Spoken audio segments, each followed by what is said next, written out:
ఈ రోజంతా మొదటి శతాబ్దంలో సువార్త ఎలా జరిగింది అది ఆలోచిస్తూ మనం సులువుగా సువార్త ప్రకటించేటట్లుగా, సువార్త పని చేసేటట్లుగా మనం ప్రోత్సహించబడదాం. అది ఉద్దేశం అండి. సువార్త ప్రకటన అనేది భారమైన సంగతి కాదు. అది మన విశ్వాసాన్ని గురించి మాట్లాడటం అంతేనండి. అది భారం కాదండి. మన క్షేమాన్ని గురించి మాట్లాడటం అండి. మనం పొందుతున్న అనుభూతిని గురించి మాట్లాడటం అండి. సువార్త అంటే ఎంత సులువు అంటే, ఇప్పుడు మీరు ఏదన్నా మీకు అనారోగ్యం వచ్చింది, ఏదైనా హాస్పిటల్కి వెళ్ళారు, ఎవరికైనా అలాంటి అనారోగ్యం వస్తే ఏం చేస్తారండి? ఫలానా డాక్టర్ దగ్గరికి వెళ్ళండి అని చెప్తారండి. ఆయన చెప్పారండి, మా గురించి ప్రచారం చేయండి అని చెప్పారండి ఆయన. మనం మేలు పొందాం. ఇప్పుడు నా భార్య సిక్ అయింది, మేము ఓ డాక్టర్ గారు తీసుకెళ్తే ఆ డాక్టర్ గారు ఇంకో డాక్టర్ దగ్గర తీసుకెళ్లారు, అంకుల్ ట్రై చేద్దామని. అక్కడికి వెళ్తే ఆమె బాగుపడిందండి. నేను చాలామందికి చెప్పానండి. మా చర్చిలో ఇంకొక ఆవిడ అలాగే సిక్ అయితే, అమ్మ అక్కడికి వెళ్ళండి అమ్మా అన్న, వెళ్ళింది, ఆవిడ బాగుపడిందండి. అలాగండి. ఓ బట్టల షాప్కి వెళ్ళాం, అక్కడ బట్టలు చాలా బాగున్నాయి, చీరలు చాలా బాగున్నాయి. ఏం చెప్తారండి? 100 మందికి చెప్తారండి మీరు, అక్కడ చీరలు బాగున్నాయి, అక్కడ చీరలు బాగున్నాయి, అక్కడ చీరలు బాగున్నాయి, అక్కడ చీరలు బాగున్నాయి. మీరు ఎవరో మీ బాబుని స్కూల్లో వేశారు, పిల్లోడు బాగా ఇంగ్లీష్ మాట్లాడుతున్నాడు, ఏం చెప్తారండి మీరు? కనపడ్డ వాళ్ళకి అలాగే చెప్తాను, ఆ స్కూల్ బాగుందండి, ఆ స్కూల్ బాగుందండి. అలాగండి. అదేనండి సువార్త. అది భౌతికమైంది. నువ్వు నిజంగా కుమారత్వం అనుభవిస్తే చెప్పకుండా ఉంటావా? నీ పాపాలు క్షమించబడితే చెప్పకుండా ఉంటావా? నువ్వు నీతిమంతుడిగా తీర్చబడ్డామనే సంగతి నీకు తెలిస్తే నువ్వు చెప్పకుండా ఉంటావా? నువ్వు సత్యమైన సంఘంలో ఉంటే చెప్పకుండా ఉంటావా? నీకు అర్థమైతే చెప్పకుండా ఉండవు, నువ్వు నమ్మితే చెప్పకుండా ఉండవు. ఎక్కడ బైబిల్లో మాట ఉందండి, నేను విశ్వసించిన కనుక మాట్లాడితేనే. విశ్వసిస్తే మాట్లాడతామండి, మనం నమ్మకపోతే మాట్లాడమండి. నేను నమ్ముతున్నాండి, నువ్వు నమ్మట్లేదు. నువ్వు నమ్మితే మాట్లాడదు, నువ్వు మాట్లాడలేదు అంటే నమ్మట్లేదు. 2 కొరింథీ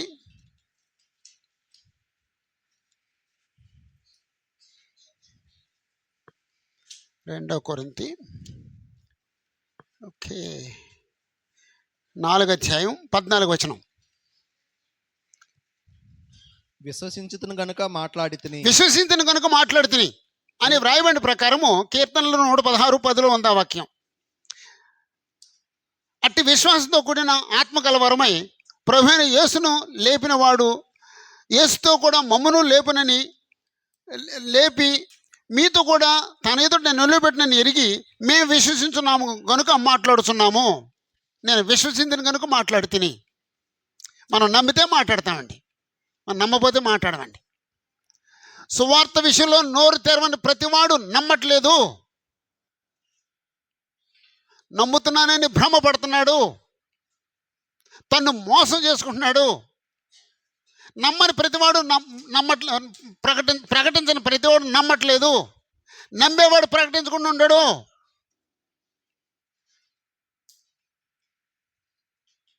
ఓకే,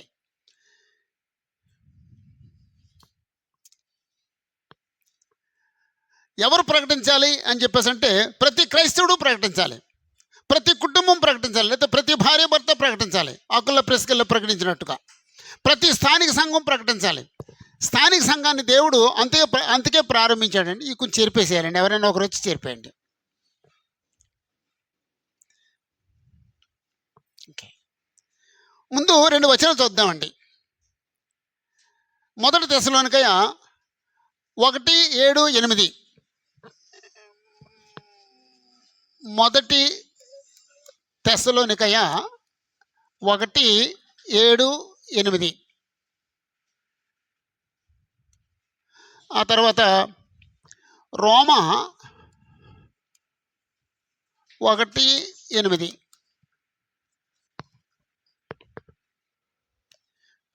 1 తెస్సలోనికయ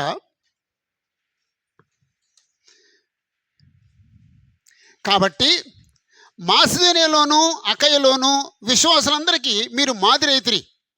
ఎందుకనగా మీ యొద్ద నుండి ప్రభు వాక్యము మాసిదోనియాలోను అకయలోను మ్రోగెను. మీ యొద్ద నుండి మాసిదోనియాలోను అకయలోను మ్రోగెను అంటే అర్థం ఏంటండి? ఇక్కడ నుంచి తెస్సలోనిక నుంచి సువార్త వెళ్ళింది. అంటే తెస్సలోనిక ఏమో పట్టణం, మాసిదోనియా దేశం. ఓ పట్టణం నుంచి దేశమంతటికి సువార్త వ్యాపించింది. యెరూషలేం పట్టణం నుంచి యూదయంతో సువార్త వ్యాపించింది. యెరూషలేం పట్టణం నుంచి ప్రపంచమంతటికి సువార్త పాటించబడింది.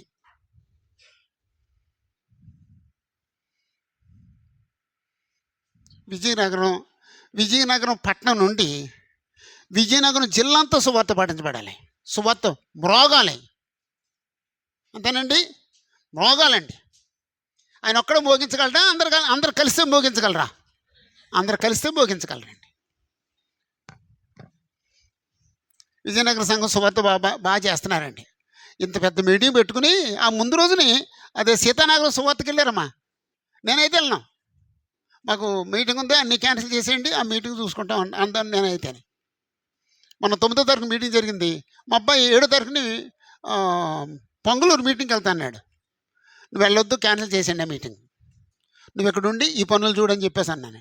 ఇక్కడ పని పెట్టుకుని వాళ్ళు నేను ఫోన్ చేస్తే మేము సీతానగరం సువార్తకి వెళ్ళాం, అయిపోయింది, మీకు తిరుగు ఆటోలో వస్తున్నామని చెప్తున్నాడండి ఆయన. నాకు సంతోషమైంది. ఓ పక్కనే బాధ అయింది, ఓ పక్కన సంతోషమైందండి. దేవుని స్తోత్రం. మీరు ఓ 30 మంది వెళ్ళి, 30 మంది కదండి, 30 మంది వెళ్ళి సువార్త చేయడం. ఏ స్థానిక సంఘాలు వెళ్తున్నారండి అలాగా? మా స్థానిక సంఘాలు కూడా అలా 30 మంది 25 మంది వెళ్తున్నామని చెప్పండి. ఎంతమంది ఉన్నారండి? నేను చేయట్లేను, మాకు మేము వెళ్ళట్లేదండి. ఎవరున్నారండి? అలాగనమాట అండి. ప్రతి స్థానిక సంఘంలోనూ 20 మందో 30 మందో 40 మందో 50 మందో సువార్తకి వెళ్ళాలండి. ఆ గ్రామం అంతా తిరగాలండి. కరపత్రాలు పట్టుకుని పంచిపెడుతూ మైకులో పాటలు పాడుతూ ఇలా మీటింగ్ పెడుతున్నాం రండి అని చెప్పి అనౌన్స్ చేసి రాత్రి అక్కడ మీటింగ్ పెట్టాలండి. రారండి, ఆసక్తి గల వాళ్ళు వస్తారండి. సంఘం నుంచి సువార్త మ్రోగాలండి. రోమపత్రికలు కూడా ఆ మాట మాట్లాడాడండి. రోమపత్రిక 1:8 మీ విశ్వాసము సర్వలోకమున ప్రచురం చేయబడు చుండును బట్టి మొదట మీ అందరి నిమిత్తము యేసుక్రీస్తు ద్వారా నా దేవునికి కృతజ్ఞతాస్తుతులు చెల్లించుచున్నాను. రైట్. మీ విశ్వాసము రోమపట్నంలో క్రీస్తు యొక్క సంఘాన్ని గురించి మాట్లాడుతూ మీ విశ్వాసం సర్వలోకానికి ప్రచారం చేయబడుతుంది. మీ విశ్వాసం సర్వలోకానికి ప్రచారం చేయబడుతుంది. హైదరాబాద్లో ఉన్న సంఘం ఎన్ని ప్రాంతాలకు వెళ్ళిందండి? ఎంతవరకు వెళ్ళిందండి? ఎంతవరకు వ్యాప్తి చెందిందండి? మాకు చెప్పండి. మాకు హైదరాబాద్ అంతా అమ్మా 3 చోట్ల హైదరాబాద్ అంతా మోగాలండి. ఎలా మోగుద్దండి హైదరాబాద్ అంతా? మీరు టీవీలో ప్రసంగం చేయండి. హైదరాబాద్ అంతా ఎలా మోగుద్దండి? మీరు పేపర్లో ఆర్టికల్స్ ఇవ్వండి, న్యూస్ పేపర్లో ఆర్టికల్స్ ఇవ్వండి. ఆ రోజు ఎప్పుడు వస్తుందా ఆ జాకోబ్ గారు రాసే ఆర్టికల్ చదవటానికి అని మనుషులు ఎదురు చూడాలన్నమాట అండి. అప్పుడు ఎంతమంది పేపర్ చదువుతారో అంతమందికి మీ న్యూస్ వెళ్ళదండి, మీ ప్రసంగం వెళ్ళదండి. అలాగండి మోగటం వెంటేనండి. ఏదో సువార్త కూడా మూలలు పెట్టకండి, ఊరు సెంటర్లో పెట్టండి. ఆ ఊరంతా మోగుద్దండి. ఒక మూలను పెడితే అక్కడికి ఆ పేటకే తెలుస్తుందండి. ఎప్పుడు సంఘాలు పేటలో ఉండకూడదండి. సువార్త కూడా ఓ పేటలో పెట్టకూడదండి. సంఘం సెంటర్లో ఉండాలండి. చర్చ్ బిల్డింగ్ సెంటర్లో ఉండాలండి. టౌన్ సెంటర్లో ఉండాలండి. అప్పుడు ఊరంతా తెలుస్తుందండి. ఓ పేటలో ఉంటే ఓ పేటకే చెందుద్దండి. ఇప్పుడు పత్యబాద సంఘం ఉంది, ఓ పేటకు సంబంధించి కాదండి అది.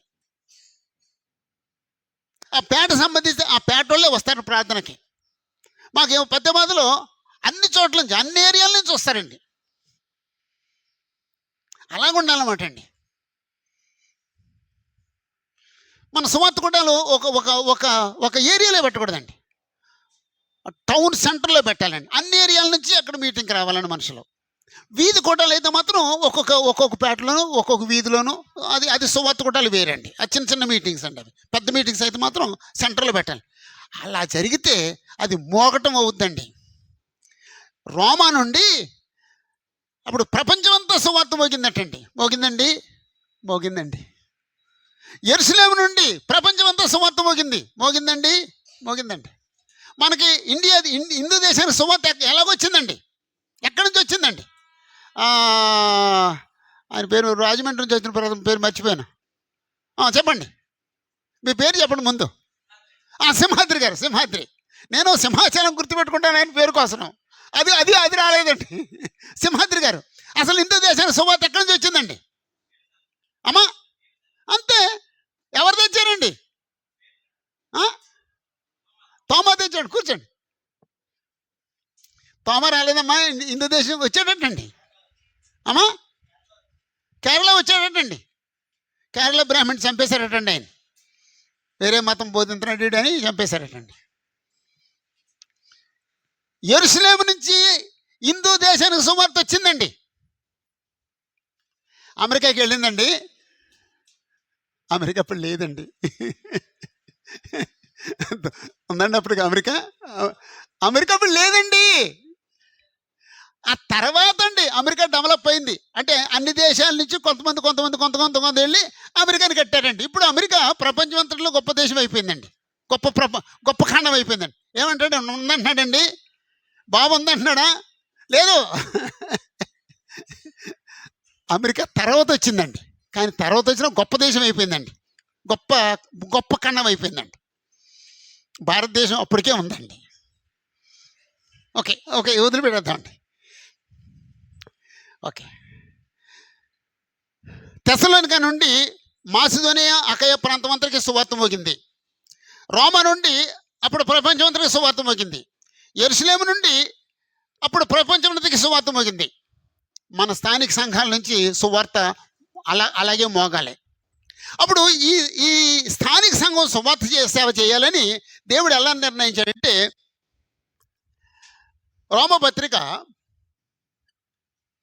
రోమపత్రిక 10వ అధ్యాయం 13-15 వచనాలు. ఎందుకనగా ఇక్కడ అసలు సువార్త ఎలా జరగాలో చెప్పాడండి. ఎందుకనగా ప్రభు నామం బట్టి ప్రార్థన చేయువాడెవడో వాడు రక్షింపబడును. వారు విశ్వసింపని వానికి ఎట్లు ప్రార్థన చేయుదురు? వినని వారిని ఎట్లు విశ్వసించుదురు? ప్రకటించువాడు లేకుండా వారు ఎట్లు విందురు? ప్రకటించువారు పంపబడిన ఎడల ఎట్లు ప్రకటించుదురు? ఇందు విషయమై ఉత్తమమైన వాటిని కూర్చున్న సువార్త ప్రకటించు వారి పాదములు ఎంతో సుందరమైనవి. చాలండి. ఇక్కడ ఒక 6 పాయింట్లు ఉన్నాయండి. ఒకటి, సంఘము పంపించాలి. మీరు 15వ వచనంలో పంపబడని ఎడల అన్నాడు. బడని ఎడల అన్నాడండి. అక్కడ ఒకటంకి వేసుకోండి. బడని ఎడల అక్కడ ఒకటంకి వేయండి. ప్రకటించువారు పంపబడని ఎడల అన్నమాట అండి. ప్రకటించువాడు లేకుండా అంటే 2 ప్రకటించుట.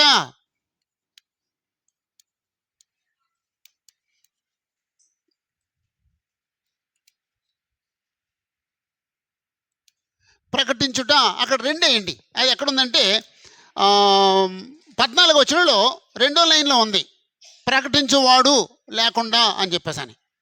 అప్పుడు ఎవరో వచ్చి ప్రకటించారు. అప్పుడు 3 ఏమిటంటే వినుట. ఈ ప్రకటిస్తే వింటారు.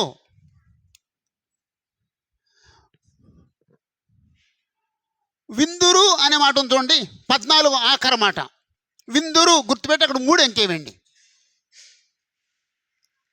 అప్పుడు వింటే ఏమవుతుందంటే విశ్వాసం వస్తుంది. 14వ వచనంలో 2వ లైన్లో విశ్వసించుదురు. వినువారు విశ్వసించుదురు, లేకపోతే వినువారు విశ్వసించుదురు.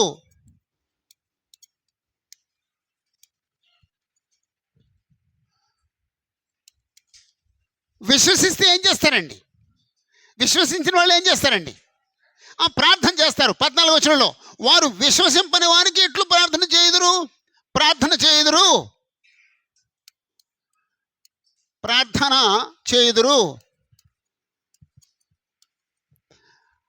14 వచనంలో మొదటి మాట ప్రార్థన, అక్కడ 5 అంకెయండి. అప్పుడు ప్రార్థన చేస్తే ఏమవుతారండి? రక్షించబడతారు. 11వ వచనంలో మూడో లైన్, ఎందుకనగా ప్రభువు నామమును బట్టి ప్రార్థన చేయవాడెవడో వాడు రక్షించబడును. 6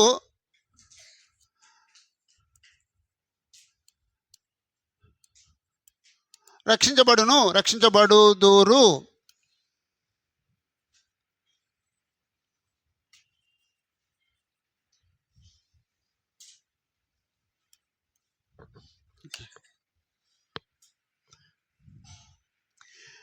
ఒక వ్యక్తి పంపబడాలి, పంపబడిన వ్యక్తి ప్రకటించాలి, ప్రకటించినప్పుడు వినాలి, విశ్వసిస్తే విశ్వాసం కలుగుద్ది, విశ్వసించిన వ్యక్తి ప్రార్థన చేస్తాడు, ప్రార్థన చేసిన వాడు రక్షించబడతాడు. అది ఆర్డర్ అండి. అక్కడ అంకెలు వేసుకున్నారు కదండి. ఓకే, వేసుకోకపోతే తర్వాత పక్కన అడిగి వేసుకోండి. అన్ని లైన్గా లేవండి, అక్కడక్కడ ఉన్నాయి, మనం లైన్గా వేసుకున్నాం అంకెలు. ఓకే, ఇప్పుడు పంపించే బాధ్యత ఎవరిదండి? రక్షించబడిన సమూహాన్ని. సంఘంలో ఎవరు ఉంటారండి? అందరూ రక్షించబడిలో ఉంటారండి. రక్షించబడిన సమూహం యొక్క పని సువార్తకు పంపించడం. ఓకే, సువార్త ప్రకటన ఒకరికి ఇష్టం ఉండదు, ఎవరికి ఇష్టం ఉండదు. ఎందుకు? ఇప్పుడు ఎవరైనా సంఘంలోకి వస్తే, ఎవరైనా దేవుని రాజ్యంలోకి వస్తే ఎక్కడి నుంచి వస్తారండి? సాతాను రాజ్యంలోకి వస్తారండి. వాడు నష్టపోతున్నాడండి, అంచేత వాడికి ఇష్టం ఉండదండి పని. మీ స్థానిక సంఘాల్లో బిజినెస్ మీటింగ్లు అంటారు కదా, సంఘ క్షేమాభివృద్ధికి మీటింగ్ పెట్టుకుంటారు, ఎప్పుడైనా పెట్టుకుంటారండి. మనం సువార్త కూడాలు పెడదాం అని చెప్పేసి అంటే ఎవరైనా వద్దనే వాళ్ళు ఉన్నారండి. వాళ్ళు ఎవరో తెలుసండి? సాతాను పిల్లలండి. సాతాను పిల్లలు క్రీస్తు యొక్క సంఘంలో ఉండి సువార్త వద్దంటున్నారండి. సువార్త కూటాలు పెట్టొద్దని వాడు ఎవడైనా సరే వాడు సాతాను కుమారుడు. జాగ్రత్త. సంఘానికి వ్యతిరేకంగా మాట్లాడే ప్రతివాడు సాతాను కుమారుడు. జాగ్రత్త. గొప్ప అనుకుంటున్నావు నువ్వు, సంఘంలో ఎదురు మాట్లాడటం గొప్ప అనుకున్నావు. నేను కాబట్టి వీళ్ళందరినీ ఫూల్స్ని చేస్తాను, వాళ్ళ మాటలు ఎక్కకుండా చేశాను అనుకున్నావేమో. నువ్వు సాతాను కుమారుడు. జాగ్రత్త. అసలు అక్కడ సంఘంలో ఎవరు మాట్లాడాలండి? విశ్వాసులు మాట్లాడాలండి, వాక్యం తెలిసిన వాళ్ళు మాట్లాడాలండి, అనుభవం ఉన్న వాళ్ళు మాట్లాడాలండి. ఇప్పుడు క్రీస్తు సంఘాల్లో అనుభవం ఉన్న వాళ్ళ మాటలు కుదరట్లేదండి, విశ్వాసంగా ఉండే వాళ్ళ మాటలు కుదరట్లేదండి. ఆ పనికి మళ్ళీ వాళ్ళ మాటలు నెగ్గుతున్నాయండి. నాకు గుర్తులేదు, మా అబ్బాయి చెప్తున్నాడండి. నాకు గుర్తులేదు, నిన్న ప్రసంగం చేస్తే మా అబ్బాయి చెప్తున్నాడండి. ఒకసారి ఎప్పుడో ఏలూరులో మీటింగ్ జరిగిందటండి. సువార్తీలకి జీతాలు కొంచెం పెంచుదాం అని అనుకున్నామట మేము. అప్పుడు 100 రూపాయలు అంటే ఇప్పుడు చాలా తక్కువ జీతాలండి. ఎవరైతే 10 రూపాయలు ఇచ్చేవారండి. ఎక్కడికైనా పెరిగితే ఒక 10 రూపాయలు ఇచ్చేవారండి. ఇప్పుడు 500, 1000 రూపాయలు, 2000, 3000 ఇస్తున్నారండి. అటు చాలా తక్కువ అండి. అప్పుడు 100 రూపాయలు పెంచుదాం అనుకున్నామట అండి. ఒక ఆయన ఖాళీ కూర్చుని 100 రూపాయలు ఎందుకన్నా 50 రూపాయలు పెంచుదాం అన్నాడటండి. ఇలా 7 కూడా నోటి మీద పెట్టుకున్నాడండి. ఇలాగ అన్నాడట. అతని మాట నెగ్గిందటండి.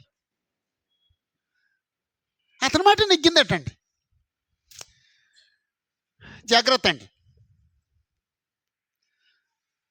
సంఘంలో కొత్తగా వచ్చిన వాళ్ళు బిజినెస్ మీటింగులు ఉంటే మౌనంగా కూర్చొని మాట్లాడకూడదండి, వినాలండి. మాట్లాడుతున్నవి, వాళ్ళు ఆలోచించినవి జాగ్రత్తగా వినాలండి. ఆత్మీయంగా బాగా పెరగని వ్యక్తి, తనకు తెలుసు నేను బాగా ఆత్మీయంగా పెరిగినోడు కాదు అని తెలుసు, అతను మౌనం కూర్చోవాలండి. ఆత్మీయంగా బలపడినోళ్ళు, నిద్ర వచ్చినా సరే ఆత్మీయంగా బలపడినోళ్ళు వాళ్ళు మాట్లాడాలండి. స్పిరిచువల్గా ఆలోచించేవాళ్ళు మాట్లాడాలండి. వాళ్ళే చెప్పాలండి, వాళ్ళే ఆ నిర్ణయాలు తీసుకోవాలండి. ఓహో ఇలా తీసుకోవాలన్నమాట అని వీళ్ళు అనుకోవాలండి. అంతే తప్ప ఇప్పుడు నిన్న 100 మంది వీళ్ళు వచ్చి మీ బిజినెస్ మీటింగ్ మాట్లాడతాడు మనోడు. మనం అందరూ సమానం అంటాం కదండి, అదండి. ఓకే, సంఘం నిర్ణయించుకున్నప్పుడు సువార్తకు సంబంధించి ఎప్పుడూ ఆటంకం పెట్టొద్దు. ఒక ఆయన డబ్బులు ఎక్కడున్నాయండి మనకి సువార్త పెట్టడానికి అని చెప్పి అన్నాడండి. అప్పుడు ఏమంటారు మీరు? డబ్బులు మీరు ఇవ్వట్లేదు, ఆయన ఇస్తున్నాడు. మొన్న నేను ఓ బ్రదర్తో మాట్లాడుతున్నానండి. ఆ, నేనేదో ప్రపోజ్ చేశాను. ఆయన అన్నాడు, అంకులు ప్రస్తుతం మేము చాలా పనులు పెట్టేసుకున్నాం, డబ్బులు లేవు అన్నాడండి. నేనన్నాను, మీరు పని చేస్తే దేవుడు డబ్బులు ఇస్తాడని అన్నానండి మీ ఫ్రెండ్తో. అప్పుడు ఆ మాట విన్న తర్వాత ఆయనకి శక్తి వచ్చిందటండి. పెట్టేద్దాం అంకుల్ మేము అన్నాడండి ఆయన. మనం ఖర్చు పెడితే ఎవరు ఇస్తారండి? ఇప్పుడు ఇంత పెద్ద బిల్డింగ్ కట్టేసారు, మీ మీ మీ తాతగారు ఇచ్చారండి డబ్బులు, నాన్నగారు ఏమైనా బ్యాంకులో దాచి ఇచ్చారండి, నాన్న బిల్డింగ్ కట్టడానికి ఇచ్చారండి నాన్నగారు, మరి ఎవరు ఇచ్చారండి? ఆయన ఇచ్చారండి, ఆయన ఇచ్చాడండి. దిగటమే బాధ్యత, కట్టడం ఆయన బాధ్యత. ఆయన కూడా 3 అంతస్తులు కట్టాడండి ఆయన. నాన్నగారు ఏమన్నా పొలాలు అమ్మేసి ఇచ్చారండి మీకు డబ్బులు? మరి ఎక్కడదండి డబ్బు? ఆయన ఇచ్చాడండి. డబ్బులు ఎక్కడ ఇవ్వండి అంటానండి. కొంతమంది ఇంకో పెద్ద సలహా ఇస్తారండి, మనకి మూలధనం ఉండాలండి అంటారండి. దేనికండి మూలధనం? దేనికండి మూలధనం? ఏమక్కర్లేదు, ఉన్నదంతా ఖర్చు పెట్టు, ఆయన నింపుతాడు. నువ్వు మళ్ళీ తోడేసి పంచిపెట్టు, ఖర్చు పెట్టు, ఆయన నింపుతాడు. మళ్ళీ తోడేసి ఖర్చు పెట్టు, ఆయన నింపుతాడు. ఆ మూలధనం ఏమి అక్కర్లేదు అమ్మా.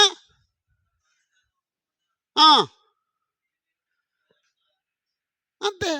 ఆ పక్క స్థలం కొన్నారేటండి. భవిష్యత్తులో ఎక్కడ పార్కింగ్ ప్లేస్ ఉండదని మనకి, కాబట్టి పార్కింగ్ ప్లేస్లు కొనుక్కోవాలండి. Parking place కొనాలండి.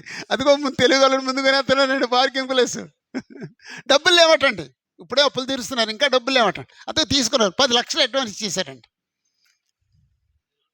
అమ్మా. 10 రోజుల్లో 10 లక్షలు సంపాదించేశారటండి. యాక్చువల్గా సంపాదించలేదండి, వాళ్ళు తిరిగితే దేవుడు ఇచ్చాడండి. ఆయనది ఘనత, ఆయనది. ఏదో చెప్పబోయారు అంతే. ప్రార్థన చేయడమే మన బాధ్యత, ప్రార్థన చేయడం, తిరగటం, ఆయన ఇస్తాడు అంతే. వెళ్ళేటప్పుడు ఎప్పుడు ఆటంకం చేయొద్దండి, ఎవరిని ఆటంకపరచొద్దండి. పంపనివ్వండి, పంపనివ్వండి, పంపనివ్వండి, పంపండి, పంపండి, పంపండి. ఓకే. ఇప్పుడు విజయనగర సంఘం సువార్తను పంపిద్దాం అనుకున్నారండి. ఇక్కడ మనుషులు ఎలాగ ఉండాలండి? పంపబడేటట్టుగా ప్రకటించడానికి రెడీగా ఓ మనిషి ఉండాలండి. ప్రజలు నువ్వు ప్రకటించగలుగుతున్నావు కాబట్టి ఇదిగో నేను పంపిస్తున్నావు అని చెప్పి సంఘం పంపిస్తారండి. ప్రకటించేవాడు ఎవడో లేకపోతే, ప్రకటించే సామర్థ్యం ఎవరు పెంచుకోకపోతే ఎవరు పంపిస్తారండి వాళ్ళు. అలాగండి. అంచేత సంఘ సభ్యులు ఎప్పటికప్పుడు ఎవరికి వాళ్ళే నీకు దేంట్లో నీకు సామర్థ్యం ఉందో, ఏ సబ్జెక్ట్ నీకు ఇంట్రెస్టో ఆ సబ్జెక్ట్ తీసుకో. ఇప్పుడు పిల్లలు స్కూల్ వేసినప్పుడు నీకు ఏది ఇంట్రెస్ట్ అని అడుగుతారు. సైన్స్ ఇంట్రెస్టా, లెక్కల ఇంట్రెస్టా, సోషల్ ఇంట్రెస్ట్, ఏదో ఇంట్రెస్ట్ ఏదో తెలుసుకుంటాం. ఆ ఇంట్రెస్ట్ని బట్టి మనం ఆ సబ్జెక్ట్ తీసుకుంటాం. అలాగే నువ్వు సండే స్కూల్ పిల్లలకు వాక్యం చెప్పడం నీకు ఇష్టమా? సువార్త ప్రకటించడం నీకు ఇష్టమా? పరిచర్య చేయడం నీకు ఇష్టమా? హెచ్చరించడం నీకు ఇష్టమా? పై విచారణ చేయడం నీకు ఇష్టమా? కరుణించడం నీకు ఇష్టమా? ఏది నీకు ఇష్టం? నాకు అన్నయ్య నాకు సువార్త ప్రకటన ఇష్టం అన్నయ్య. అప్పుడు ఆయనకు ప్రత్యేక ట్రైనింగ్ ఇవ్వండి. అప్పుడు ఆయన్ని ఒక 10 సంవత్సరాలు అయిన తర్వాత నెమ్మదిగా ఆయన ప్రక్క గ్రామాన్ని పంపించండి. అది లేదా పట్టణంలోనే ఒక ఏరియా పంపించండి. అప్పుడు ఇంకో స్థానిక సంఘం ఏర్పడుతుంది. ఇంకో కొంతకాలం కొంతమంది ట్రైనింగ్ అయిన తర్వాత ఇంకో పట్టణం. అంటే అప్పుడు విజయనగరంలో ఎన్ని స్థానిక సంఘాలు ఏర్పాటు చేయొచ్చండి?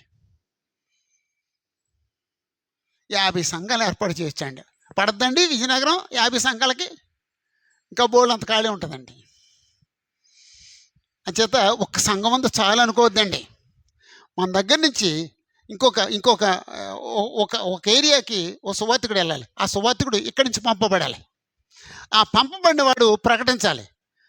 ప్రకటించినప్పుడు ఎవరు వింటారు, ఆ విన్నవారు విశ్వసిస్తారు, విశ్వసించిన వాళ్ళు ప్రార్థన చేస్తారు, ప్రార్థన చేసిన వాళ్ళు రక్షించబడతారు. ఈ ప్రకటించిన పాదాలు ఎంతో సుందరమైనవి అని చెప్పాడండి అక్కడ. ఈ ప్యాటర్న్ని, ఈ పద్ధతిని దేవుడు సంఘానికి అనుగ్రహించాడండి. అప్పుడు సువార్త పాఠం సంబంధించి మనం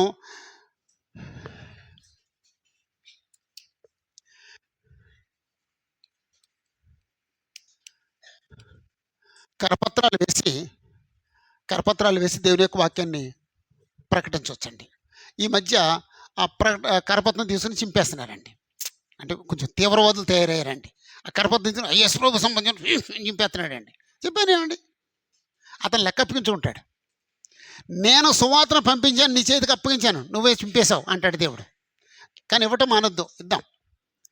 కొంతమంది తీసుకుని చదువుతారు, చదివేసి పడేస్తారు. కొంతమంది చదివి బాగుందండి, ఈ ఆర్టికల్ ఈ సబ్జెక్ట్ చాలా బాగుంది అంటారు. వాళ్ళు వస్తారండి మన దగ్గరికి, వాళ్ళు వస్తారండి మన దగ్గరికి. వాళ్ళ కోసం కరపత్రాలు పంచిపెట్టండి. వీధి కూటాలు ఏర్పాటు చేయండి. వీధి కూటాలు అంటే చీప్గా అయిపోతాయండి, తక్కువ ఖరీదుతో అయిపోతాయండి. లైట్ ఉండి మైక్ ఉంటే సరిపోద్దండి. ఒక ఈదులోకి వెళ్ళి అక్కడ ఇది ఏం మెగాఫోన్ పెట్టుకుని వాక్యం చెప్పేయచ్చండి. ఎక్కువ ఖర్చు అవుతుందండి. తక్కువ ఖర్చుతో మనం వాక్యం చెప్పేయచ్చండి, వీధి కూటాలు పెట్టేయచ్చండి.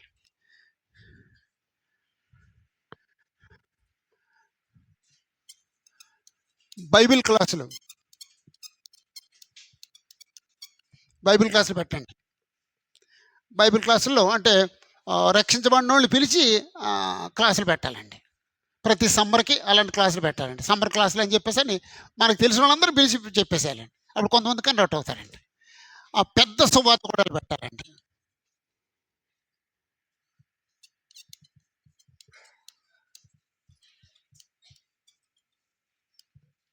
ఇందాక చెప్పాను, న్యూస్ పేపర్లో ఆర్టికల్స్ ఇవ్వండి. ఒక ఆర్టికల్ రాయండి, న్యూస్ పేపర్ ఇవ్వండి. న్యూస్ పేపర్ చదివేవాళ్ళు ఆర్టికల్ చూస్తారండి. ఇప్పుడు ఒక స్టోరీ బాగా ఉందనుకోండి, అతను ఏం చేస్తాడండి, ఆ పేపర్ ఎప్పుడు వస్తుందా, ఆ స్టోరీ కంటిన్యూషన్ చదువుదామని చూస్తాడండి. అలాంటి వాళ్ళు లేరా ప్రపంచంలో? చాలామంది ఉన్నారండి. అలాగే మన ఆర్టికల్ చదువుతారండి, మన ఆర్టికల్ చూసేవాళ్ళు ఉంటారండి. నేను ఏలూరులో కొంతకాలం ఆర్టికల్స్ రాశానండి. పేపర్లో ఎక్కువ సర్క్యులేట్ అయ్యే పేపర్కి ఇచ్చేవాళ్ళం అండి. చాలా కాలం చేసామండి. అలాగేమండి, ఆర్టికల్స్ రాసేవండి. టీవీలో చిన్న ప్రోగ్రామ్స్ ఇవ్వండి.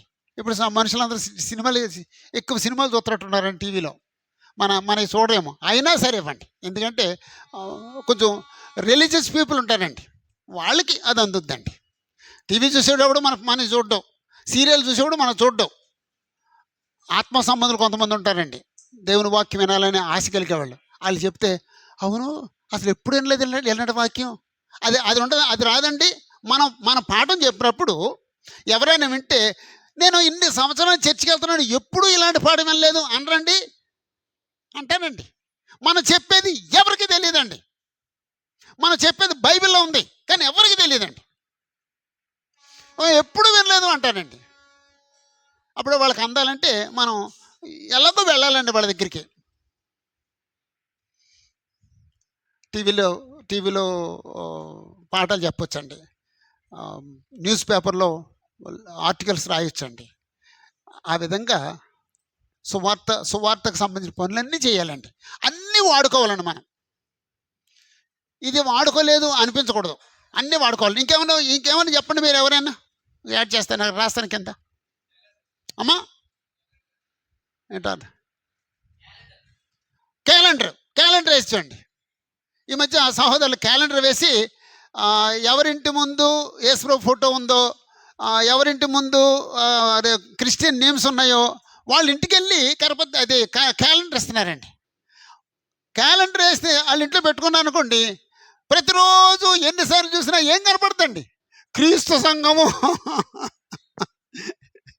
ఇప్పుడు మన క్యాలెండర్లో పెద్ద క్రీస్తు సంఘము పత్తెబాద ఏలూరు, లేదా క్రీస్తు సంఘము విజయనగరం అని రాస్తున్నాం కదండి. ఆ క్రీస్తు సంఘం రెడ్ లెటర్స్ కనపడుతున్నాయండి. అస్తమానం చూస్తారండి ఆ క్యాలెండర్ అంకళ్ళు. అప్పుడు ఏదన్నా వాళ్ళ ఇంట్లో బర్త్డే వచ్చిందనుకోండి, అప్పుడు ఆ నెంబర్ చూస్తారండి. బ్రదరు ఒకసారి మా ఇంటికి వచ్చి ప్రార్థన చేయండి, మా అబ్బాయి పుట్టినరోజు అండి. ఆడు వెళ్ళి ప్రార్థన చేస్తారు. ఒట్టి ప్రార్థన చేస్తారా? దేవుడు మానవుని ఎందుకు సృష్టించాడు, ఈ కుమారుని ఈ పిల్లోని ఎలా పెంచాలి చెప్పి ప్రార్థన చేస్తారు. దేవుడు మనల్ని ఎందుకు సృష్టించాడా, ఇంతవరకు ఎప్పుడు మేము వినలేదు. అలాగండి. కాబట్టి ఎప్పుడైనా సరే ఎవరింటికైనా సరే వాళ్ళని ఆశ్చర్యపరిచే ఓ మాట మనం అనేసి రావాలండి. ఆ మాట వాళ్ళ బుర్రలో పనిచేస్తూనే ఉంటుంది. అలాగే సువార్త వ్యాప్తి చేయాలండి. క్యాలెండర్లు అండి. ఇంకేమైనా చెప్పండి అమ్మా. అర్థం కాలేదండి అమ్మా. వ్యక్తిగతంగా ఓకే అంతే. ఏంటంటే ఆ సువార్త కూడా వ్యక్తిగతంగా ఇలాగా సువార్త పాటించాలి. స్థానిక సంఘం నుంచి సువార్త వెళ్ళాలని దేవుడు నిర్ణయించాడు. ఎవరు ప్రకటించాలంటే ప్రతి క్రైస్తవుడు ప్రకటించాలి, ప్రతి భార్యాభర్త ప్రకటించాలి, ప్రతి స్థానిక సంఘం ప్రకటించాలి. ఒకవేళ అలా ప్రకటించకపోతే అనకుండా మాట దేవుడు వాళ్ళ గురించి రాయించాడండి. ఓకే, ఇది మొత్తం చెరిపేసేయండి.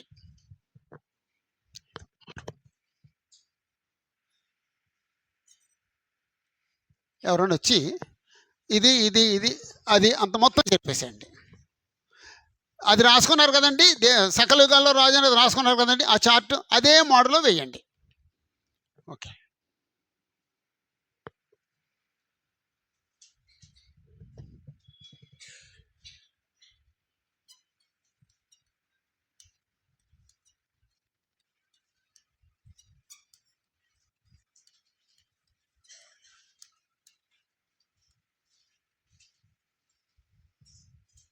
యేసుప్రభు కాలంలో సువార్త సేవ అంటే యాక్చువల్గా యేసుప్రభు 33.5 సంవత్సరాలు శరీరధారిగా ఉన్నారు, కానీ ఆయన సేవ చేసింది 3.5 సంవత్సరాలు.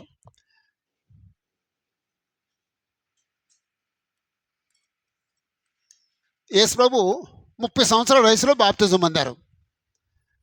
3 సంవత్సరాలు సేవ చేశారు. 3.5 సంవత్సరాలు సేవ చేసి ఆయన చనిపోయి లేచి ఆరోహణమై వెళ్ళిపోయారు. ఆయన 3.5 సంవత్సరాలు సేవ చేశారు.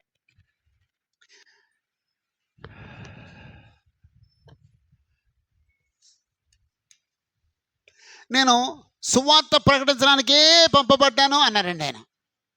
యేసుప్రభు ఎందుకు వచ్చారు ఈ లోకానికంటే 4 మాటలు ఉన్నాయండి. ఆ 4 మాటలో ఒక మాట ఏంటంటే సువార్త ప్రకటించడానికే.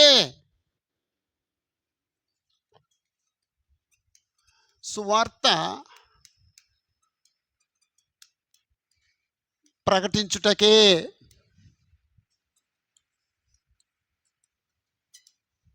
వచ్చాను. సువార్త ప్రకటించడానికే నేను పంపబడ్డాను అన్నాడండి.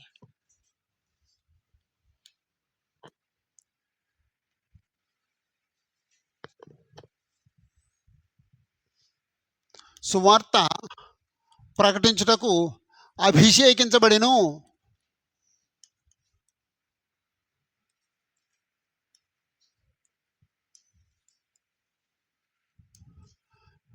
సువార్త ప్రకటించడం కొరకు యేసుప్రభు అభిషేకించబడ్డారు.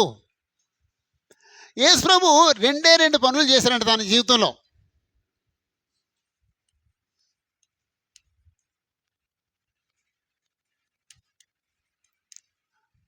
యేసుప్రభు 2 పనులు చేశారండి.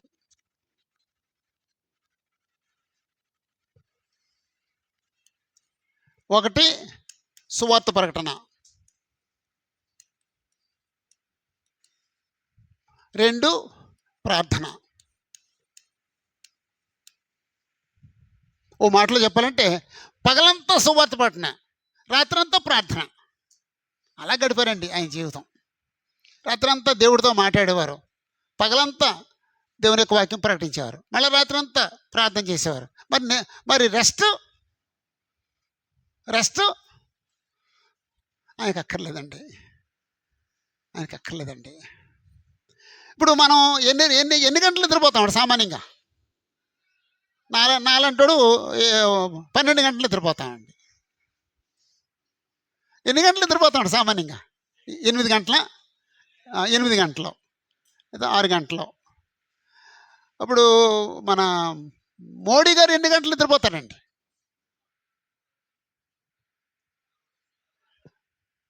మహాత్మా గాంధీ ఎన్ని గంటలు నిద్రపోయారటండి? మహాత్మా గాంధీ ఎన్ని గంటలు నిద్రపోయారటండి? 4 గంటలే. అంటే వాళ్ళకి నిద్ర ఉండదండి, నిద్ర అక్కర్లేదండి. వాళ్ళ శరీరానికి రెస్ట్ వాళ్ళు పనిలోనే రెస్ట్ తీసుకుంటారటండి. అది విచిత్రం అండి. ఒక ఆయన ఓ డాక్టర్ గారు చెప్తున్నారండి,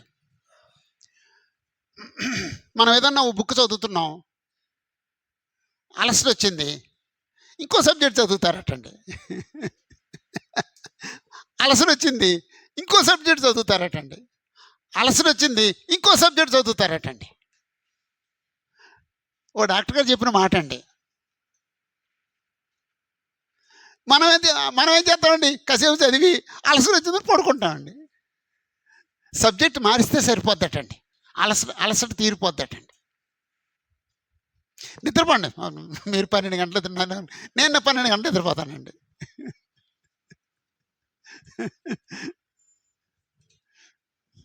రాత్రంతా ప్రార్థన చేసి పగలంతా సువార్త పఠించడం ఆ యేసు ప్రభుకి తగునండి. ఓకే.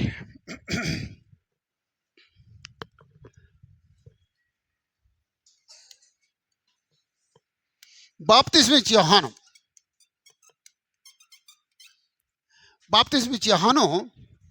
యేసు ప్రభుని చూపించి, బాప్తిస్మిచ్చి యోహానుకి శిష్యులు ఉన్నారటండి. శిష్యులుంటే ఆ శిష్యులు చెప్పాడటండి, ఇదిగో లోక పాపాలు మోసుకొని పో దేవుని గొర్రెపిల్ల అన్నాడటండి. అంటే నేను దేవుని గొర్రెపిల్లని కాదు, ఆయన దేవుని గొర్రెపిల్ల. నేను దేవుని గొర్రెపిల్లని కాదు, ఆయన దేవుని గొర్రెపిల్ల అన్నారటండి. అంటే అడిగి ఆయన యోహాను శిష్యులు ఒక ఇద్దరు యేసు ప్రభు దగ్గరికి వెళ్ళిపోయారటండి. ఎవరండి వెళ్ళింది? ఎవరమ్మా?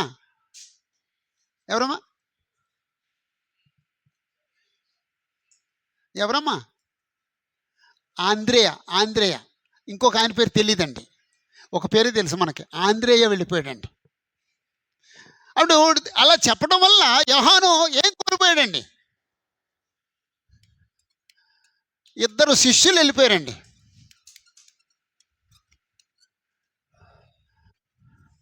అయినా సరే నా దగ్గర ఉండటం కంటే ఆయన దగ్గర ఉండటం మంచిది. నేను ఈవేళ రేపు చచ్చిపోతాను, కానీ ఆయన అసలు వ్యక్తి. నేను ఆయన కొరకు ఆయన మార్గం సిద్ధపరచడానికి వచ్చినోడిని. అది అర్థమైందండి ఆయనకి. ఇప్పుడు చాలామంది నీకు ప్రకటించడం చేత కాదు, కానీ నీ సంఘ సభ్యులు సత్యం ప్రకటించేవాడి దగ్గరికి వెళ్ళిపోవడానికి ఇష్టపడం మీరు కదండి. అలాంటి వాళ్ళు ఉన్న కదా, స్వార్థపరులు ఉండి మనం. ఈయన స్వార్థపరుడు కాడండి.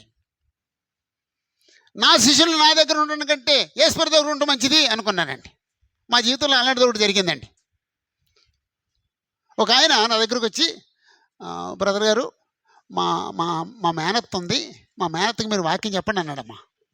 నేను ఆవిడకి వాక్యం చెప్పానండి. ఆవిడ బాప్తిజం పొందిందండి.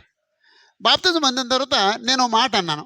ఆయన చర్చ ఫ్రెస్టే, అమ్మా మరి మీరు బాప్తిజం పొందారు, సంతోషం, మా దగ్గరికి రండి, ప్రత్యేకత రండి, మాకు అభ్యంతరం లేదు. ఒకవేళ మీ మేనమా దగ్గరికి వెళ్తానంటే అక్కడికి వెళ్ళండి, మీ మామయ్య ఆయన దగ్గరికి వెళ్ళండి. కానీ నేను మాత్రం ఒక వాస్తవం చెప్పాలి, ఆయన దగ్గర మీకు వాక్యం దొరకదు, నా దగ్గర మీకు వాక్యం దొరుకుద్ది అని ఓపెన్గా చెప్పానండి. ఆయన వచ్చాడండి, శాశ్వత గారు మా మేనకోళ్ళు మీ దగ్గరికి వస్తుంది ప్రార్థనకి, మా దగ్గర వాక్యం ఉండదు, ఏదో అలా కాలక్షేపం చేస్తాం మేము, మీ దగ్గర అయితే వాక్యం దొరుకుద్ది, మా మేనకోళ్ళు మీ దగ్గరికే పంపిస్తాను అని. ఆవిడ మా దగ్గరికే వచ్చిందండి. అంత ఓపెన్గా ఉండాలి, అంత ప్లెయిన్గా ఉండాలి, అంతే తప్ప మా మేనకోళ్ళు మా దగ్గర ఉండాలి, మాతో పాటు మేము కూడా నరకాన్ని తీసుకుపోతాం అనకూడదండి. ఆవిడ ఎవరో కాదండి, మా పెద్దమ్మాయి అత్తగారు, వాళ్ళ అబ్బాయికి మా అమ్మాయిని ఇచ్చాం, మా పెద్ద అమ్మాయిని ఇచ్చామండి. అలాగండి, అంత ఓపెన్గా, అంత ప్లెయిన్గా ఉండాలి మనిషి. నా దగ్గర వాక్యం లేదు, నేను చెప్పలేను, అదిగో అక్కడ దొరుకుద్ది, అక్కడికి వెళ్ళండి అని చెప్పాలన్నమాట అండి. యోహాను అంత గొప్ప వ్యక్తిత్వం కలిగిన వాడండి. అది చదువుదామండి. యోహాను సువార్త 1వ అధ్యాయం 35 నుండి 39 వరకు చదవండి బ్రదర్. మరునాడు మరలా యోహానును అతని శిష్యుల్లో ఇద్దరును నిలుచుండగా అతడు నడుచున్న యేసు వైపు చూచి, ఇదిగో దేవుని గొర్రెపిల్ల అని చెప్పెను. అతడు చెప్పిన మాట ఇద్దరు శిష్యులు విని యేసును వెంబడించిరి. యేసు వెనుకకు తిరిగి వారు తన్ను వెంబడించుట చూచి, మీరు ఏమి వెతుకుచున్నారని వారిని అడుగగా, వారు రబ్బీ నీవు ఎక్కడ కాపురం ఉన్నావని ఆయనను అడిగిరి. రబ్బీ అంటే అను ఒక మాటకు నిమిషం. అంటే యేసుప్రభు ఎలాగా ఎలాగా ఆయన జీవితాన్ని గడుపుంటారు అని చెప్పేసి అంటే మనకి ఏమి క్లారిటీ ఉండదండి. ఆయన ఒక అద్దెలు తీసుకుని ఉండుంటారండి బ్రదరు. యేసుప్రభు ఒక అద్దెలు తీసుకుని ఉండుంటారండి. తెలీదా లేకపోతే ఎక్కడ ఉండుంటారండి అమ్మా? కపెర్నహూములు అంటే కపెర్నహూము అంటే ఊరు. కపెర్నహూములు ఎక్కడ ఉండుంటారు? ఏదో ఒక ఇంట్లో ఉండుంటారండి. పేతురు ఇంట్లో ఉండుంటారు. పేతురులు మరి సరిపోద్దా అందరికీ? యేసుప్రభు దగ్గరికి ఎంతమంది వస్తారు? మరి అందరికీ పేతురు ఇంటి దగ్గర సరిపోద్దా? కాబట్టి యేసుప్రభు ఏదో ఒక అద్దెలు తీసుకుని ఉండుంటారండి. కానీ ఎలాగంటే కుదరదు. మీకు ఒక ఏంటది ఒక చిన్న క్లిప్పింగ్ పంపిస్తాను. అంటే యేసుప్రభు ఒకే చోట ఉండరు, తిరుగుతూ ఉంటారు. 5-6 ప్రాంతాలు తిరిగారు ఆయన. కానీ ఎక్కడున్నా ఆయనకు అంటే కపెర్నహూములో మాత్రం ఏదో ఒక ఇల్లు ఒకటి అద్దె తీసుకుని అక్కడ ఉండుంటారు అనమాట అండి. పేతురింట్లో అంతా ఎంతకాలం ఉంటారండి? ఆయనకి ఎలా కుదురుద్ది? ఆయనకు ప్రైవసీ ఎలా ఉంటుంది? ఆయనతో మాట్లాడేవాళ్ళు ఎలా కుదురుతారు? ఆయనకు ప్రార్థన చేసుకుంటే ఎలా కుదురుద్ది? అలాగేనండి. కాబట్టి ఇక్కడ ఒక మాట అన్నాడండి, రబ్బీ నీవు ఎక్కడ కాపురం ఉన్నావు అన్నాడు. అంటే యేసుప్రభు ఎక్కడో కాపురం ఉన్నారు అనమాట అండి. అలాగండి, అంతేనండి. యేసుప్రభు ఎక్కడో కాపురం ఉన్నారండి. నువ్వు ఎక్కడ కాపురం ఉన్నావు అన్నాడండి. అప్పుడు ఆయన వచ్చి చూడండి అన్నాడండి. వారు వెళ్ళి ఆయన కాపురం ఉన్న స్థలము చూచి ఆ దినము ఆయన యొద్ద బస చేసిరి. యేసుప్రభు ఎక్కడైతే ఉన్నారో అక్కడ వీళ్ళు బస చేశారు. అప్పుడు పేతురు ఇంట్లో ఉంటే అవుతుందా? అలాగండి. ఏ కంగారే లేదు. మనం అందరం యేసుప్రభు ఎక్కడ బస్ చేయలేదు నమ్ముతూ ఉన్నాం. అంచేది ఇప్పుడు బస్సు అంటే కొంచెం కష్టం అవుద్ది. నాకు కష్టంగానే ఉంది, కానీ ఉంది. ఓకే, మీకు ఏదో క్లిప్పింగ్ పంపిస్తాను ఒకటి. తర్వాత సంఘాలు పెరిగిన తర్వాత, చర్చ్ బిల్డింగ్ కట్టిన తర్వాత ఇంకొకటి ఉంది, లోటు ఉంది. ఏంటి చెప్పండి నాకు? ప్రొజెక్టరు, స్క్రీను, తర్వాత స్టెప్ అదండి. అది అయిపోయిన తర్వాత, అదే కంగారు ఏం లేదు. అది అయిపోయిన తర్వాత ఇంకో ఇది ఈ పక్కన కూడా కొనేసిన తర్వాత అప్పుడు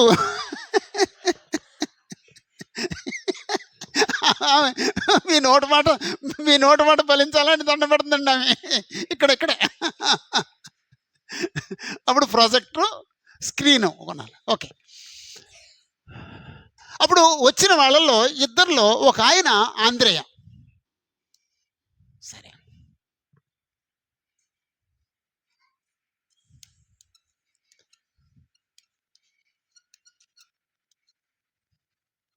ఆంద్రేయ అంటే సీమోను పేతురు యొక్క సహోదరుడు. ఆంద్రేయ ఏం చేశాడండి? 40-42 వచనాలు. యోహాను మాట విని ఆయన్ను వెంబడించిన ఇద్దరిలో ఒకడు సీమోను పేతురు యొక్క సహోదరుడైన ఆంద్రేయ. ఇతడు మొదట తన సహోదరుడైన సీమోనును చూచి మేము మెస్సియాను కనుగొంటామని అతనితో చెప్పి యేసు నొద్దకు అతను తోడుకుని వచ్చెను. మెస్సియా అను మాటకు అభిషక్తుడని అర్థము. యేసు అతని వైపు చూచి నీవు యోహాను కుమారుడైన సీమోనువు, నీవు కేపా అనబడదు అని చెప్పెను. కేపా అను మాటకు రాయి అని అర్థము. మరునాడు ఒక నిమిషం ఆగుతామండి. ఇప్పుడు యోహాను చెప్తేనేమో ఆంద్రేయ వచ్చాడు. ఆంద్రేయ ఎవరిని తీసుకొచ్చాడు? వెంటనే ఈయనేమో శిష్యుల్ని ప్రభు దగ్గర పంపిస్తే ఆంద్రేయ వచ్చి తన సహోదరుని, ఆమె తమ్ముడేమో, వాళ్ళ తమ్ముడిని తీసుకొచ్చాడు, లేదా అన్నయ్యేమో ఆ తమ్ముడు సహోదరుని తీసుకొచ్చాడు. ఏమన్నాడండి? పేతురు దగ్గరకు వచ్చి ఏమన్నాడండి? మేము మెస్సీని కనుగొన్నాం. ఇన్ని సంవత్సరాల నుంచి మనం మెస్సీని కోసం ఎదురు చూస్తున్నాం. మెస్సీ వచ్చేసాడు. మేము మెస్సీని కనుగొన్నారా? నేను వస్తాను అని పేతురు వచ్చాడండి. ఆ పేతురు వచ్చినాడికి పేతురుతో యేసుప్రభు మాట్లాడాడండి. నువ్వు యోహాను కుమారుడివి అని. మా నాన్నగారి పేరు నీకు తెలుసు? అమ్మో, ఈ మామూలుడు కాదు. అలాగనమాట అండి. అంటే యేసుప్రభు దగ్గరికి ఎవరు వచ్చినా సరే యేసుప్రభు ఏం చేస్తారంటే అది హుక్ వేస్తారనమాట అండి.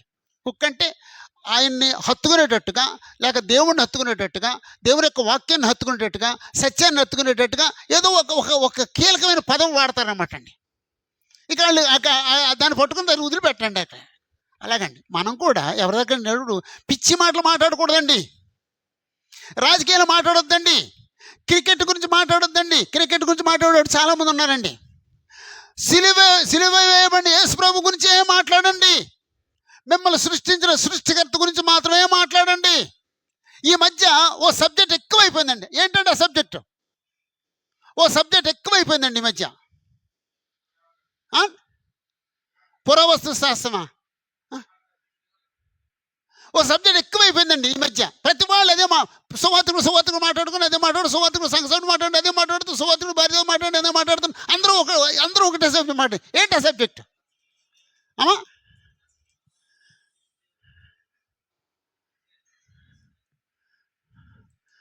ఎవరు చెప్పలేదు, మీరందరూ మాట్లాడుతున్నారు. ఎవరు చెప్పలేదు, మీరందరూ మాట్లాడుతున్నారు. భోజనం గురించండి. కాదని చెప్పండి. ఎవరు చెప్తారు? సార్ కాదని చెప్పండి.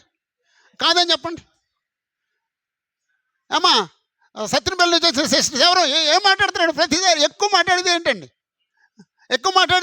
ఏది థామస్ గారు ఏంటండి ఆయన ఎక్కువ మాట్లాడేది ఏది? మీరు మీ స్టూడెంట్స్ ఏది మాట్లాడుతున్నారు? ఎక్కువ మాట్లాడేది ఏదండి? భోజనం. హలో, అక్కడ చాలా బాగుంటుంది, ఇక్కడ ఫ్రై చాలా బాగుంటుంది, ఇక్కడ చేపల కూర చాలా బాగుంటుంది, పులుసు కూర అక్కడ చాలా బాగుంటుంది. ఇదేనండి ఏంటి? డ్రై నట్స్ తినండి, డ్రై ఫ్రూట్స్ తినండి, అవి బలం, ఆరోగ్యం. ఆకుకూరలు తినండి, గడ్డి తినండి. అంటే అదే ఏ గడ్డి అది? నేనేం మిమ్మల్ని అనలేదు. గడ్డి తినండి. ఏం గడ్డి అది? గోధుమ గడ్డి. సిరిధాన్యాలు తినండి. ఎప్పుడు తిండి. అందుకే మనం పట్లు తెగ పెరిగిపోతున్నాయండి. వద్దంటే పెరిగిపోతున్నాయండి. తగ్గిందామండి. ఆ తిండిని గురించి మాటలు తగ్గిందామండి. తిండికి ఖర్చు పెట్టే సమయాన్ని కాస్త తగ్గిందామండి. ఆ సమయాన్ని దేవుడికి వాడదామండి. ఆ సమయాన్ని సువార్తకు వాడదామండి. ఎంతసేపు ఉన్నారండి? కొంతసేపు ఉన్నారండి. ఆ రాత్రి ఉన్నారండి. అక్కడ మాట ఉందండి. అప్పుడు రమారమి 4 గంటల వేళ 4 గంటలకు వెళ్ళాడండి. ఆ రాత్రంతా ఉన్నాడండి. తెల్లారి లేచి వెళ్ళిపోయి తన సహోదరుని తీసుకొచ్చేసాడండి. ఈ 4 గంటలు ఆ రాత్రంతా యేసులో ఏం మాట్లాడి ఉంటారండి? ఆయన ఎవరో చెప్పుంటారండి. ఆయన ఎవరని చెప్పారండి? నేను మెస్సీనని చెప్పాడండి. చెప్పాడు కాబట్టి మేము మెస్సీని కొనుక్కున్నాం అన్నాడండి. ఆంధ్ర వెళ్ళి పేతురుతో. కాబట్టి యేసుప్రభు ఏం చెప్పుంటారు? నేను మెస్సీని అని చెప్పాను. నేను మెస్సీని అని ఎలా నిరూపించుంటాడండి ఆయన. మీ లేఖనాల్లో నేను బేత్లెహేములో పుడతానని మీకా చెప్పాడు. నేను బేత్లెహేములో పుట్టాను. కన్యక పుడతానని యెషయా చెప్పాడు. నేను కన్యక పుట్టాను. యూదా గోత్రంలో నేను జన్మిస్తానని యెషయా ప్రవచించాడు. ఇదిగో నేను యూదా గోత్రంలో పుట్టాను. అలాగా మొత్తం జీవితం అంతా యేసుప్రభు యొక్క జీవితం అంతా ప్రవచించబడింది. ఆ ప్రవచనాలన్నీ చెప్పి నేను మెస్సీని అని నిరూపించుకున్నాడు అనమాట అండి. ఆయన కన్విన్స్ అయిపోయాడండి. వెళ్ళి కన్విన్స్ అయిన వెంటనే ఏం చేశాడండి? తన సహోదరుడికి చెప్పాడండి. ఈరోజు మనలో చాలామంది మన సహోదరులు ఇంకా కన్వర్ట్ చేయలేదండి. మన సహోదరులు రక్షించబడిన వాళ్ళు చాలామంది ఉన్నారండి. ఓకే, ఆ తర్వాత మళ్ళీ యేసుప్రభు ABCDE యేసుప్రభు ఫిలిప్పుని పిలిచాడండి.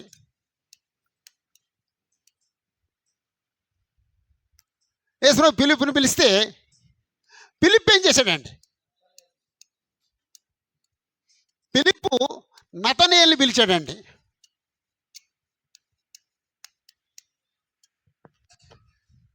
యేసుప్రభు డైరెక్ట్గా ఫిలిప్పుని పిలిచాడండి. 43వ వచనం.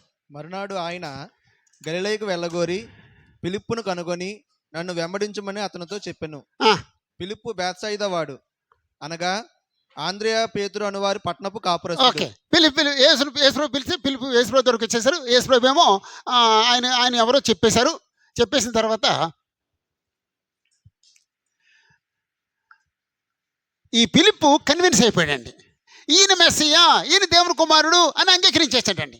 అంగీకరించిన తర్వాత అంటే అంగీకరించినోడు లేకపోతే తన హృదయంలో విశ్వసించినోడు ఆగలేడండి. అది పొంగిపోద్ది అనమాట అండి, బర్స్ట్ అయిపోద్దండి. అంచేత వెళ్ళిపోయి వెంటనే ఇంకా వాళ్ళకో చెప్పేశాడండి. ఎవరికి చెప్పాడండి? నతనయేలుకి చెప్పాడండి, వాళ్ళ స్నేహితుడికి. 45వ వచనం నుండి. ఫిలిప్పు నతయేలును కనుగొని, ధర్మశాస్త్రంలో మోషేయు ప్రవక్తలను ఎవరిని గూర్చి వ్రాసిరో ఆయనను కనుగొంటిమి. ఉమ్, ఆయన యోసేపు కుమారుడైన నజరేయుడగు యేసు అని అతనితో చెప్పెను. అందుకు నతనయేలు, ఉమ్, నజరేతులో నుండి మంచిదేదైనా రాగలదా అని అతను అడుగగా, వచ్చి చూడమని ఫిలిప్పు అతనితో చెప్పెను. ఫిలిప్పు అతనితో అనెను. ఉమ్, యేసు నతనయేలు తన యొద్దకు వచ్చుడు చూచి, ఇదిగో ఇతడు నిజముగా ఇశ్రాయేలీయుడు, ఇతని యందు ఏ కపటమును లేదని అతను గూర్చి చెప్పెను. నన్ను నీవు ఎలాగూ ఎరుగుదవని నతనయేలు ఆయన్ని అడుగగా, ఉమ్. యేసు, ఫిలిప్పు నిన్ను పిలువక మునిపే నీవు ఆ అంజూరపు చెట్టు క్రింద ఉన్నప్పుడే నిన్ను చూచితునని అతనితో చెప్పెను. ఉమ్. నతనయేలు, బోధకుడా, నీవు దేవుని కుమారుడవు. అంతే, అలా చదవకూడదు, అలాగ అనలేదు ఆయన, ఇంకా కొద్ది గట్టిగా అన్నాడు.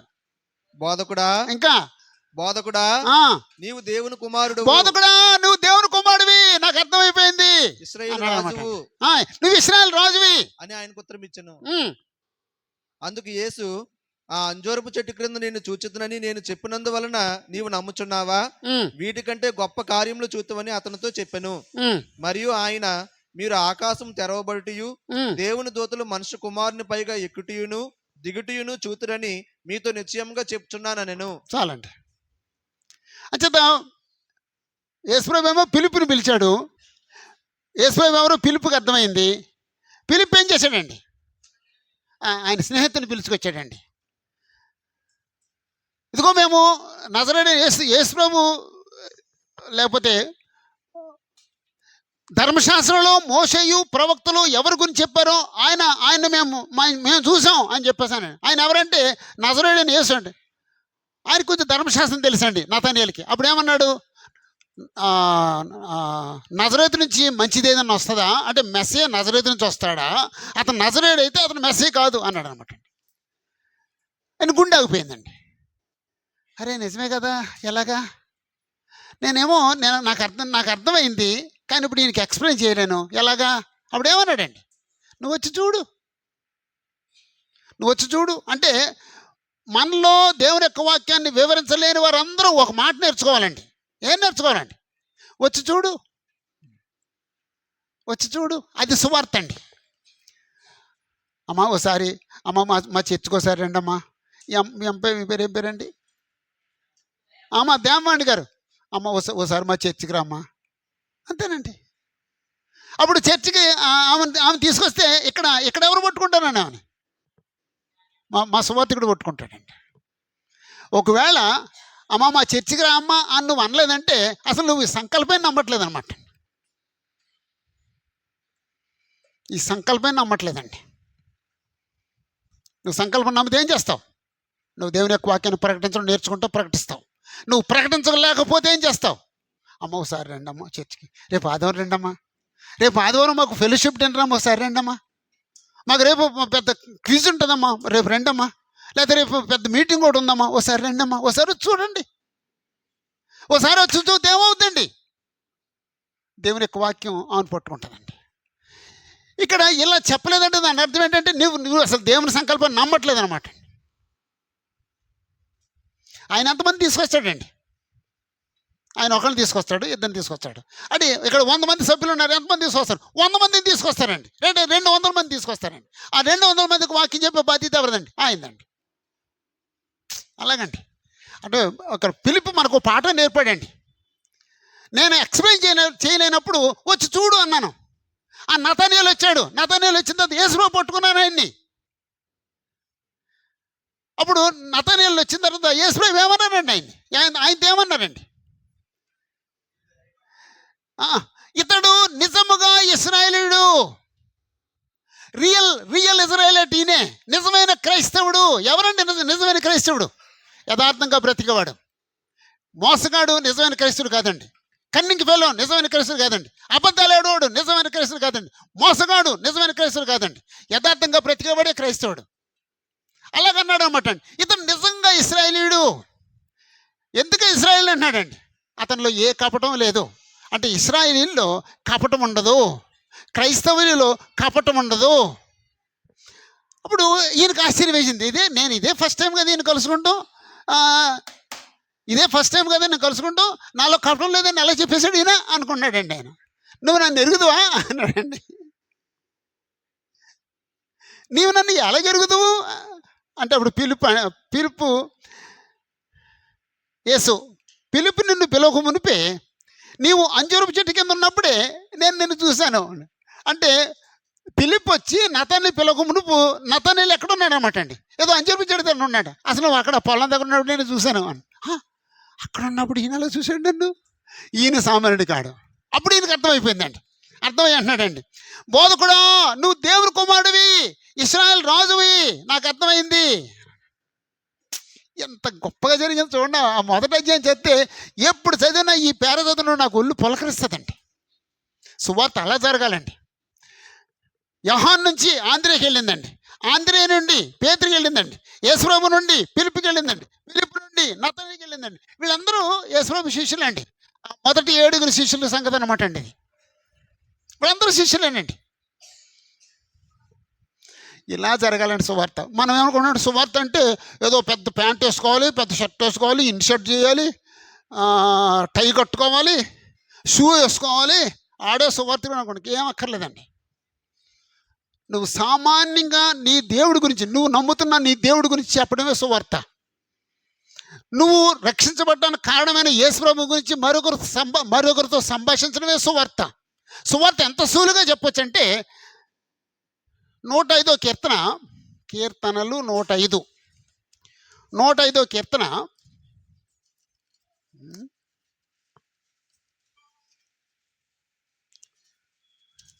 105వ కీర్తన మొదటి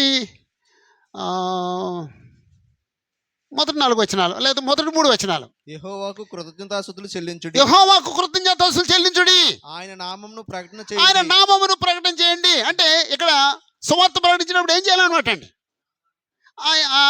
కృతజ్ఞతాస్తుతులు చెల్లించడమే ఆయన నామాన్ని ప్రకటించడం. మనం ఎవరింటికన్నా వెళ్ళి ప్రార్థన చేసినప్పుడు ఆ దేవునికి కృతజ్ఞతాస్తుతులు చెల్లించామంటే అక్కడ సువార్త అందిందన్నమాట అండి. తర్వాత మాట అండి, జనములలో ఆయన కార్యములను తెలియజేయండి, జనములలో ఆయన కార్యాలను తెలియజేయండి. ఎన్నున్నాయండి దేవుడు చేసిన కార్యాలు? ఎన్నున్నాయండి? అక్కడ ఏళ్ళు అలాగుంచి 136వ కీర్తన, అక్కడ ఏళ్ళు అలాగుంచండి వద్దాం. 136వ కీర్తన, 136వ కీర్తన 4వ వచనం. ఆయన ఒక్కడే మహత్కార్యములు చేయువాడు, ఆ మహత్కార్యాలు చేసేవాడు. ఆయన జ్ఞానానికి 5వ వచనం, ఆయన జ్ఞానం చేత ఆకాశాన్ని కలుగు చేశాడు. 6వ వచనం, ఆయన భూమిని నీళ్ళ మీద నిలిపాడు. 7వ వచనం, గొప్ప జ్యోతులను నిర్మించాడు. 8వ వచనం, పగటి నేలటకు సూర్యుడిని చేశాడు. 9వ వచనం, రాత్రి నేలటకు చంద్రుడిని చేశాడు. ఇవన్నీ ఆయన చేసిన గొప్ప కార్యాలు కాదండి, ఇవి వివరించకూడదండి. ఆ తర్వాత ఐగుప్తులో చేసిన కార్యాలు వివరించాడండి. అంచేత దేవుడి గురించి ఏదో పెద్ద ప్రసంగం, ఇప్పుడు నేను ప్రసంగం తయారు చేసుకొచ్చానండి. సువార్త ప్రకటించడానికి ఇన్నేం తయారు చేసుకుని అక్కర్లేదండి.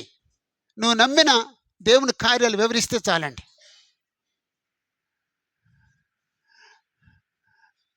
దేవుడు 5 దినాల్లో పెద్ద సూర్యగోళాన్ని సృష్టించాడండి.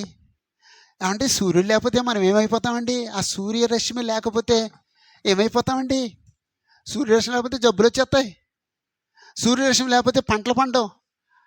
అంటే మనకు పంటలు పండేటట్టుగా దేవుడు సూర్యుడిని సృష్టించాడండి. మనం ఆరోగ్యంగా ఉండడానికి దేవుడు సూర్యుడిని సృష్టించాడండి. నీళ్ళు లేకపోతే మనం ఏమైపోతాం? చచ్చిపోతాం. దేవుడు నీళ్లను కలుగు చేశాడండి. గాలి లేకపోతే మనం ఏమైపోతామండి? గాలి లేకపోతే చచ్చిపోతాం. దేవుడు గాలిని సృష్టించాడండి. గాలిని ఈ రోజు కూడా గాలిని వేవజేసే దేవుడే. తన ధనాగారం నుండి గాలిని వేవజేస్తున్నాడు. ఏమంటే సముద్రం పొంగొస్తే ఏమైపోతామంటే చచ్చిపోతామండి. సముద్రం పొంగకుండా అడ్డుకట్టు కట్టింది ఎవరండి? దేవుడే. ఇది సువార్త కాదండి? ఈ మాట్లాడలేమండి? ఈ కూడా మాట్లాడలేమా? ఇదే సువార్త అండి, ఇదే సువార్త. మళ్ళీ 105కి మళ్ళీ వద్దామండి. 2వ వచనం, ఆయనను గూర్చి పాడుడి, దేవుడి గురించి పాడండి, ఆయనను కీర్తించుడి, దేవుడి కీర్తించండి, ఆయన ఆశ్చర్య కార్యం అన్నిటిని గూర్చి సంభాషించండి. ఆయన ఆశ్చర్య కార్యాలు సంభాషించండి, మాట్లాడండి. ఆ, ఆయన పరిశుద్ధ నామమును బట్టి అతిశయించుడి. అతిశయించండి. యెహోవాను వెదుకువారు హృదయమందు సంతోషించుదురు గాక. చాలండి. అంటే సువార్త ప్రకటన ఎంత సులువో చెప్పాడండి ఆ కీర్తనలో. 78 కీర్తన కూడా అలాగేనండి. ఓకే. అంటే ప్రతి క్రైస్తవుడు ప్రకటించాలి, ప్రతి భార్యాభర్త ప్రకటించాలి, ప్రతి స్థానిక సంఘం ఆ పని చేయాలి. యేసుప్రభు అది చెప్పుకున్న తర్వాత యేసుప్రభు కాలంలో సువార్త ఎలా జరిగిందో చూసామండి. యేసుప్రభు సువార్త ప్రకటించడానికే పంపబడ్డాడండి. సువార్త ప్రకటించడానికి యేసుప్రభు అభిషేకించబడ్డాడు. యేసుప్రభు ఆయన జీవితంలో రెండు పనులు చేశాడు. ఒకటి సువార్త ప్రకటన, 2 ప్రార్థన. బాప్తిస్మ ఇచ్చే యోహాను ఎంత ఎంత త్యాగమూర్తి అంటే ఆయన శిష్యుల్ని యేసుప్రభు గారు పంపించేశాడండి. ఆంద్రేయ ఎంత గొప్ప వ్యక్తి అంటే తను గ్రహించిన దాన్ని తన సహోదరుడు చెప్పి తీసుకొచ్చాడండి. ఫిలిప్పు ఎంత గొప్ప వ్యక్తి అంటే వెంటనే వెళ్ళిపోయి ఆ స్నేహితుడు తీసుకొచ్చేసాడండి. అలాంటి స్పిరిట్ మన అందరిలో డెవలప్ అవ్వాలండి. ఆ స్పిరిట్ ఉంటే మనం సువార్త సేవ చేస్తాం. ఆ స్పిరిట్ లేకపోతే మనం సువార్త సేవ చేయలేమండి. యేసు ప్రభు సమరయ స్త్రీతో మాట్లాడారు. సమరయ స్త్రీ ఆ గ్రామస్తులందరూ తీసుకొచ్చింది. ఆ విషయాల్ని మనం మధ్యాహ్నం వచ్చిన తర్వాత మాట్లాడుకుందాం. ఇంకొక చిన్న మొక్క ఉందండి, అది అయిన తర్వాత అప్పుడు నెక్స్ట్ స్టెప్కి వెళ్తామండి. ఏడో పాయింట్కి వెళ్తామండి. అంటే సువార్త పట్ల ఎంజాయ్ చేయాలండి, భారంగా చెప్పకూడదండి. సువార్త ప్రకటనని ఎంజాయ్ చేయాలండి. ఎప్పుడు ఎంజాయ్ చేస్తాడండి? నమ్మితే ఎంజాయ్ చేస్తాడండి. దేవుణ్ణి నమ్ముదాం, యేసుప్రభుని నమ్ముదాం, సువార్తను నమ్ముదాం, ఆనందంతో ప్రకటిద్దాం. అందరికీ వందనాలండి.